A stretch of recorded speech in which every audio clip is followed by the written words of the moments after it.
কিয়ামতের ময়দানে যখন ইদারাতুহুম মিন মাকানিন বাঈদিন সামিউ লাহা তাগায়্যুযান ওয়া সাফীরা, যখন জাহান্নাম আপনাদেরকে দেখবে, আমাদেরকে দেখবে, একটা চিৎকার মারবে। কি মারবে? ইয়াওমা নাকুলু লিজাহান্নামা হাল ইমতালাতি ওয়া তাকুলু হাল মিন মাসিদ। জাহান্নাম আল্লাহকে ডাক দিয়ে বলবে, আল্লাহ আর কিছু আছে আমার ভেতরে দিন, এই পাপিষ্ঠদেরকে আমি সাইজ করি। এমন একটা চিৎকার দেবে, নবীরা, ফেরেশতারা, যত মানুষ আছে সবাই ভয় পেয়ে যাবে। প্রত্যেকের মুখে একটা আওয়াজ আসবে যে আমারে বাঁচান। তাফসীরে মাযহারিতে মুফাসসির লিখেছেন, জাহান্নামের এই বিকট আওয়াজ শোনার পর যত মানুষ ময়দানে মাশারে হাসরের ময়দানে থাকবে সবাই হাঁটু গেড়ে বসে পড়বে। সবাই বলবে, আল্লাহ আমাকে বাঁচান, ইয়া নাফসি ইয়া নাফসি ইয়া নাফসি। এমনকি মুসা নবীর মতো এত বড় পাওয়ারফুল নবীও বলবে, আল্লাহ তুমি আমার উম্মতের সাথে কি করবে আমি জানি না, ওদের দেখার আমার দরকার নেই, তুমি অন্তত আমারে বাঁচাও। ঈসা নবীর মতো এত বড় পাওয়ারফুল নবী, তিনি বলবেন, আল্লাহ তুমি আমার মা মরিয়মের ব্যাপারে কি সিদ্ধান্ত নেবে আমার দরকার নেই ওটা বলার।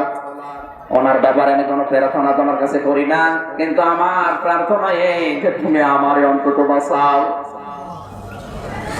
ইব্রাহিম নবী বলবেন, আল্লাহ তুমি আমার পিতা আসরের ব্যাপারে কি মনস্থ করেছো আমি জানি না, যা ভালো লাগে ওর সাথে করো, আমার দেখার দরকার নেই। আমি তোমার কাছে বারবার বলছি, আল্লাহ তুমি অন্তত আমারে বাঁচাও।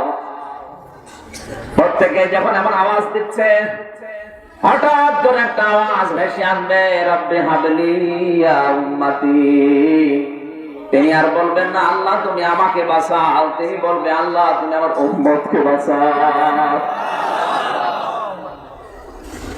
এখানে মরণের পরে সব সম্পর্ক কাট হয়ে যায়।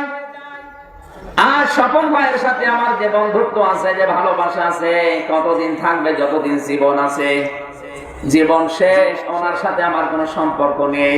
এমনকি ওনাকে আমি দেখলেও আগে দৌড়তে বসে কিছু চাইতে পারি।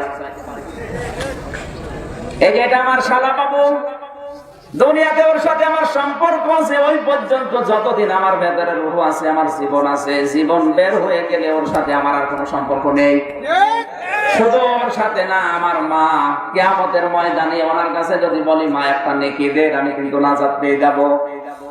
মা আমার দিকে তাকিয়ে বলবে, তুই কে? দুনিয়াতে আমার কোনো সন্তান ছিল না। এরপরেও যদি কাকতি মিনতি করে মায়ের পা ধরে কোন সন্তান পড়ে থাকে, তাফসীরে ফি জিলালিল কোরআন লিখেছে 500 বছর পর্যন্ত মায়ের পা ধরে অনেক সন্তান কাঁদবে। 500 বছর পার হওয়ার পরে ওর মুখের উপরে লাথি দিয়ে বলবে, দুনিয়া আমার বিয়ে হয়নি, তোরে বাবা কোথায়? কোরআন জানিয়েছে, ইয়াউমা ইয়াফিরুল মারউ মিন আখিহি ওয়া উম্মিহি ওয়া আবিহি ওয়া সাহিবাতিহি।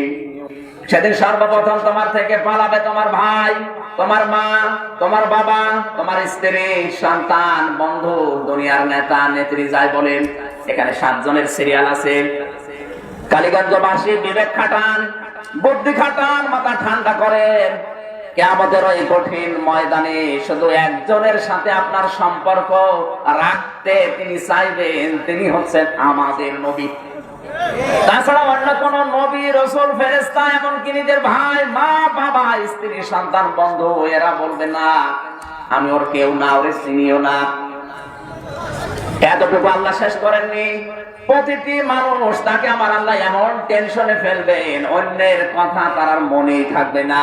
ফাকাইফা তাত্তাকুনা ইন কাফারতুম ইয়াউমা ইয়াজআলুল ওয়ালদানা শিবা।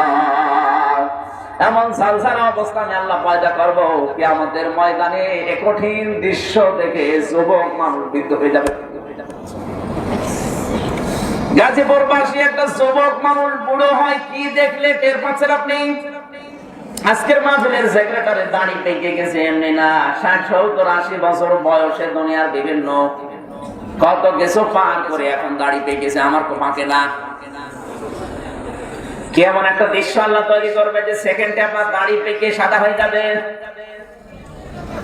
আমি এখান থেকে তথ্যটা বলতে চাই, যাদের নাম বললাম এত বড় বড় আপনজন যদি কিয়ামতে বলে আমি ওরে চিনি না, আমি আবার বলছি মরণের সঙ্গে সঙ্গে পৃথিবীর সব সম্পর্ক কাট হয়ে যায়, ছিন্ন হয়ে যায়, কারোর সাথে কোনো সম্পর্ক আর বাকি থাকে না। এমনকি আমার স্ত্রী তামান্না আমাকে বলবে মাওলানা আমি তোমার চিনি না, আমি ওরে বলবো ম্যাডাম আমি তোমার চিনি না। যাদের মাথায় মগজ আছে এবার তাদেরকে বলছি, এই যে এত আপনজন যারা পরিচয় দেয় না আরো দৌড় দেবে, তাও কেমন দৌড় আল্লাহ বলেন দৌড়ের ধরন জানো? ইয়াউমা ইয়াফিরুল মারউ মিন আখি। ইয়াফিরু শব্দের শাব্দিক অর্থ হচ্ছে খেচে দৌড় দেওয়া। সাপ দেখলে বাঘ দেখলে মানুষ যেভাবে দৌড়ায় ওইভাবে দৌড়াবে। আমি আবার বলছি এত আপনজন দেখলে মানুষ যদি এইভাবে দৌড়ায়, আমার মনে হয় যাদের উপরে ভরসা করে আপনি আছেন অনেকে আছে আমি দুই পীরের মুরিদ। আল্লাহর কসম কোরআন সামনে নিয়ে বলছি অনেক পীর কিয়ামতে বলবে আল্লাহ আমি পীরই ছিলাম না।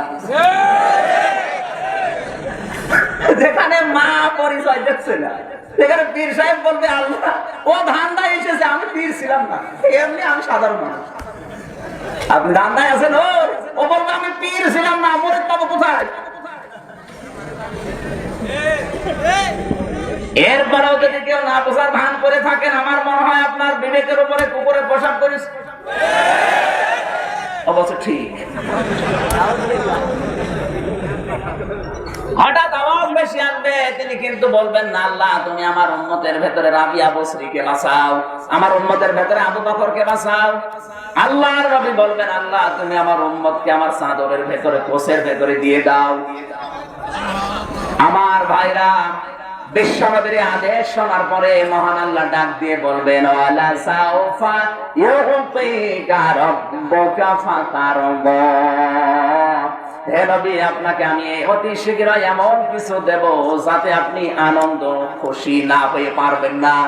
আল্লাহ যেন ওই খুশির ভেতরে তার কোষের ভেতরে চাদরের ভেতরে আমাদেরকেও দিয়ে দেন। জোরে বলেন আমিন।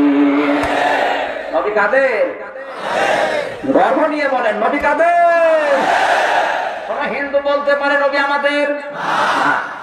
কোন খ্রিস্টান বলতে পারে না মোহাম্মদ আমাদের? কি একটা ভাগ্য নিয়ে দুনিয়া আসলাম আমরা বুক ফুলিয়ে বলতে পারি যে নবী মোহাম্মদ রাসূলুল্লাহ আমাদের। খুশি হয়ে দরুদ পড়েন সাল্লাল্লাহু। আমরা কোরআনে কারীমের সূরা মুমিনুন কোন সূরা কয়েকটা আয়াত পড়লাম, দেখি এর ভেতর থেকে কি বের করা যায়। আল্লাহ যেন আমাদেরকে অন্তত কিছু বলার এবং শোনার তৌফিক দেন। তাফসীরুল কোরআন মাহফিল লিখেছেন, আমরা তাফসীর আকারে কথা বলার চেষ্টা করব ইনশাআল্লাহ। কোন সূরা?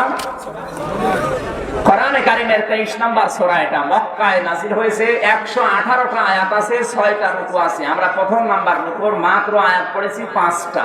কয়টা? 5টা। জবান খুলে বলেন কয়টা? এবার বলছি কোরআনে কারীমের সূরার নাম কি? মুমিনুন। আমরা তেলাওয়াত করেছি 12, 13, 14, 15, 16।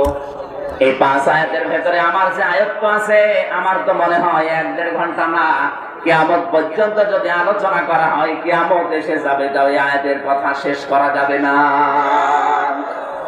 قُلْ لَوْ كَانَ الْبَحْرُ مِدَادًا لِكَلِمَاتِ رَبِّي لَنَفِدَ الْبَحْرُ قَبْلَ أَن تَنفَدَ كَلِمَاتُ رَبِّي وَلَوْ جِئْنَا بِمِثْلِهِ مَدَدًا।